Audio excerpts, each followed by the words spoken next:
Mbote Nabiso. Une fois de plus, nous nous présentons devant vous pour vous parler du livre de Daniel chapitre 7. Aujourd'hui, c'est le deuxième jour. Nous abordons donc le verset 2 de ce chapitre. Voici la lecture de Daniel chapitre 7, verset 2. Daniel prenait la parole et disait: Je regardais dans mes visions durant la nuit et voyais les quatre vents des cieux soulever la mer immense. Ici, dans ce verset, nous allons prêter attention à deux indices ou deux choses. La première, c'est les quatre vents des cieux. Et la deuxième, c'est la mer immense. Et donc, nous posons la question, qu'est-ce que les quatre vents des cieux?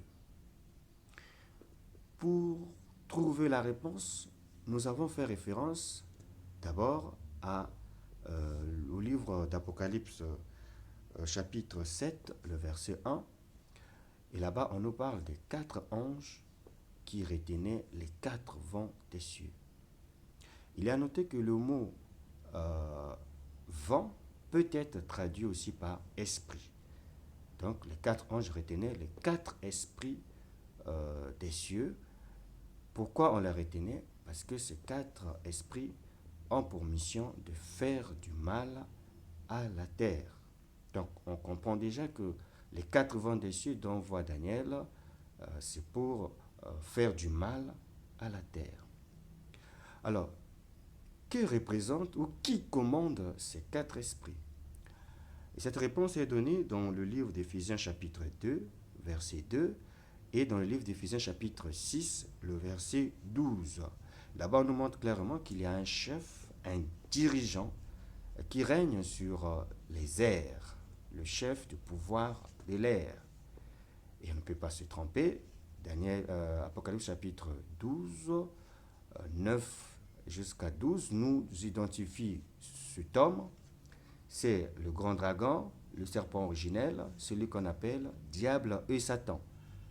Donc ici, dans la vision de Daniel, les quatre vents des cieux ou les quatre esprits des cieux ont été relâchés par les quatre anges et ils se sont abattus sur la mer immense, sous la conduite de leur chef, Satan le diable.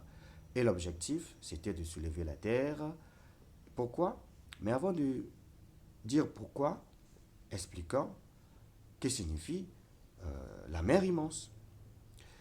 Et pour répondre à cette question, nous avons eu aussi deux passages bibliques. D'abord, Isaïe chapitre 57, le verset 20. Dans ce verset, on nous dit: les méchants sont comme la mer dans son agitation.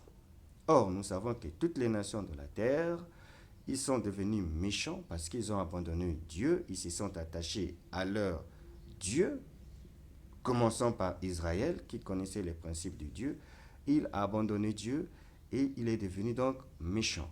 Et donc, y compris la nation d'Israël, toutes les nations de la terre sont méchantes et sont appelées apocalyptiquement la mer immense. Et ces détails sont donnés par Apocalypse chapitre 17, le verset 15, où l'ange dit clairement que la mer immense représente des peuples, des langues, des nations, des communautés nationales. Donc, en quelque sorte, selon le registre du notre monde moderne, la mer immense représente en quelque sorte la communauté internationale, toutes les nations de la terre. Alors, que représente l'idée que les quatre esprits soulèvent la mer immense? Alors, nous comprenons que c'est Satan, lorsqu'il a été jeté sur la terre, vous lisez dans Apocalypse chapitre 12 et le verset 13, il est venu se placer sur le sable de la mer, donc devant la mer, et il se mit à coopérer avec les nations de la terre, en les secouant, en les poussant, en les brutalisant afin qu'ils accomplissent sa volonté. Donc la coopération n'était pas douce. Satan a forcé les hommes afin que les hommes mettent au point ses idées. Et cela, c'est ce qui va se suivre, le système que nous allons voir après, dans Daniel chapitre 7, le verset 3 jusqu'à la fin, et dans Apocalypse chapitre 13, la suite. Vous allez voir le résultat de ce soulèvement de la mer par les quatre esprits ou les quatre vents dirigés par Satan le diable. Donc, en bref, que représentent les quatre vents des cieux? Les quatre vents des cieux représentent quatre esprits dirigés par Satan le diable et qui sont venus entrer en coopération brutale avec la mer immense, c'est-à-dire les populations de la terre. Et quatre coins aussi, c'est nord, sud, est, ouest. Donc, ils ont secoué tous les points, les quatre points cardinaux, tous les peuples qui habitent dans les quatre points cardinaux, afin qu'ils puissent produire son désir. Son désir.